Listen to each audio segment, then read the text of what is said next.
નવસારી મહાનગરપાલિકા બન્યાને લગભગ અંદાજે પોણા 2 વર્ષ જેવો સમય થઈ ગયો છે.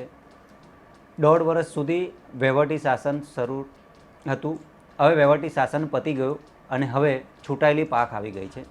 હવે નવસારી મહાનગરપાલિકા ઉપર કમિશનર અને મેયર, એક્ઝિક્યુટિવ ચેરમેન અને અલગ અલગ વિભાગોના ચેરમેનો, એટલે કે નવસારી મહાનગરપાલિકાને હવે નવી દિશા મળી રહી છે.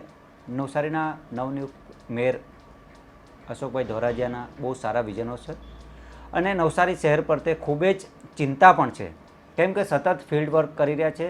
પોતાના અલગ અલગ વિસ્તારોના મુદ્દાઓ જ્યાં કામો કરવાના છે એ કામો ઉપર ખાસ કરીને ફોકસ કરી રહ્યા છે કે વહેલી તકે નાગરિકોને સુવિધા મળી રહે, કયા કામો છે જે વહેલી તકે પૂર્ણ થઈ શકે છે, કયા કામો છે જે કરવા છે.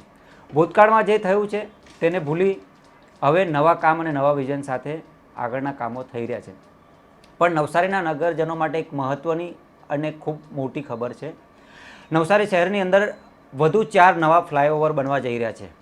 ખાસ કરી નવસારી શહેરની અંદર 4 નવા ઓવરબ્રિજો બનશે. તેને લઈને નાગરિકોને ખૂબ મોટો ફાયદો થશે, જ્યાંથી લોકો શહેરની કનેક્ટિવિટી, શહેરની અંદરથી ટ્રાફિક મુક્ત, કેમ કે મહાનગરપાલિકા બન્યા બાદ શહેરના વિવિધ વિસ્તારોના જે રસ્તાઓ છે તે બહુ સાંકડા છે. એ રસ્તાઓ સાંકડા હોવાના કારણે ટ્રાફિકનો ભોગ બને છે.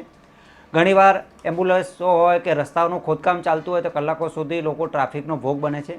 તેને લઈને હાલ નવસારીના નવનિયુક્ત મેયર અશોકભાઈ ધોરાજીયા દ્વારા એક નવો વિચાર પણ કરવામાં આવ્યો છે ને આવનાર દિવસોમાં એ વિચાર કદાચ સફળ પણ થશે, કેમ કે નાગરિકોની સુવિધા માટે કોઈપણ નેતા જ્યારે પોતાની ખુરશી અને શાસન સંભાળે તેના વિઝનો બહુ સારા હોય, વિઝન ક્લિયર હોય તો જ તમે એનું શાસન સારું કરી શકીએ. કેમ કે નવસારી મહાનગરપાલિકા અને નવસારી એ ખરેખર ગાયકવાડી નગરી છે. એટલે ગાયકવાડી નગરી તરીકે આજથી 70-80 વર્ષ પહેલાં જે થયેલા કામો અને ગટર લાઇન વ્યવસ્થાઓ છે તે હજી પણ મજબૂત છે. પણ શહેરનો વિસ્તાર મોટો થયો છે. શહેરની અંદર હવે ગટરો ઉભરાય છે. જૂની ગટરો છે તે ક્યાંક ને ક્યાંક ભંગાણો સર્જાય, તેને હવે નવા અપડેટ વર્ઝનમાં લાવવા માટે અશોકભાઈ સતત પ્રયાસો કરી રહ્યા છે. પણ દરેક કામ કરવાની પાછળ ટેકનિકલી, કાયદાકીય રીતે મંજૂરીઓ અને વહીવટી પ્રક્રિયામાં સમય નીકળતો હોય છે. પણ ચોક્કસથી નવસારી મહાનગરપાલિકાને 4 નવા ફ્લાયઓવર મળશે, જેનાથી શહેરની અંદરનો ટ્રાફિક હળવો થશે. શહેરની અંદર આવતા લોકો બહારથી એનું કનેક્ટિવિટી વધશે. શહેરનો વિકાસ એટલે નવસારી મહાનગરપાલિકા તરીકે મહાનગરનો દરજ્જો મળ્યા બાદ શહેર ખરેખર વિકસિત થાય, શહેરની અંદર નવી પ્રવૃત્તિઓ થાય, શહેરની અંદર નવા લોકો આવે, શહેરની અંદર નવું ઇન્ફ્રાસ્ટ્રક્ચર ઊભું થાય. એટલે હાલ નવસારી નગરપાલિકા વિસ્તારમાં આવતા ટેકનિકલ હાઈસ્કૂલ પાસે એક ઓવરબ્રિજ બનવાનું શક્ય છે. એક જૂના થાણા તરફ એટલે ગ્રીડથી સુરત અને સુરતથી નવસારી સિટી તરફ આવતા જે સર્કલ છે ત્યાં બનશે અને એક ઇટાડવા સર્કલ ઉપર બનશે. એક નવસારી રેલવે સ્ટેશન વિસ્તાર એટલે સાંટકુવા વિસ્તારમાં બનશે.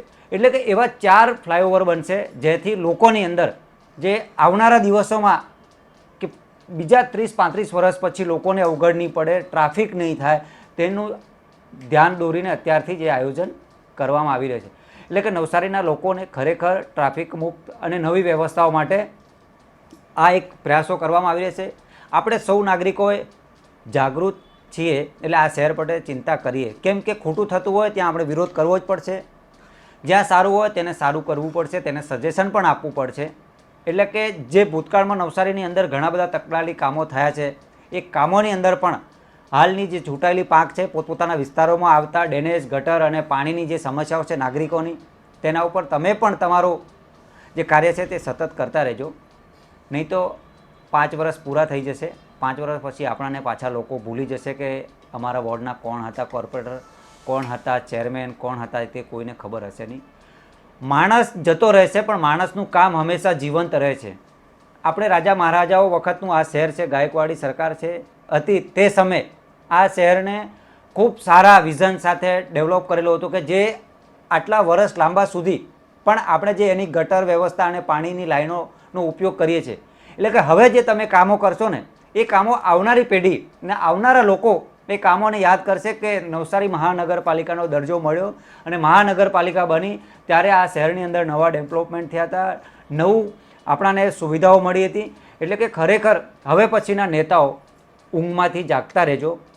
લોકો અને નાગરિકો માટે તમારા વિસ્તારના કામો છે તે સરકારમાં રજૂ કરજો. એમ્પ્લોયમેન્ટ આવતા વાર લાગે છે, કોઈ પણ કામ અને બજેટમાં લેવાતા હોય એટલે સમય મર્યાદા લાગે, પણ આપણા વિસ્તાર અને આપણા નાગરિકોને સારી સુવિધાઓ મળે એના માટે પ્રયત્નશીલ રહેજો. પણ નવસારીના નગરજનોને ખરેખર અભિનંદન આપું કે તમને નવા 4 ફ્લાયઓવર મળશે ટૂંક સમયમાં, એટલે એની જાહેરાતો પણ થશે, સરકારની અંદર એની મંજૂરીઓ પણ થશે. એટલે કે જો કોઈ નવી દુકાનો કે નવી શોપો ખરીદતા હોય તો શહેરમાં વિચારી સમજીને, શહેરની અંદર માર્જિન અને દબાણ પણ છે ઘણી બધી વિસ્તારોમાં, એટલે દબાણ પણ દૂર આવનારા દિવસોમાં થશે. આભાર.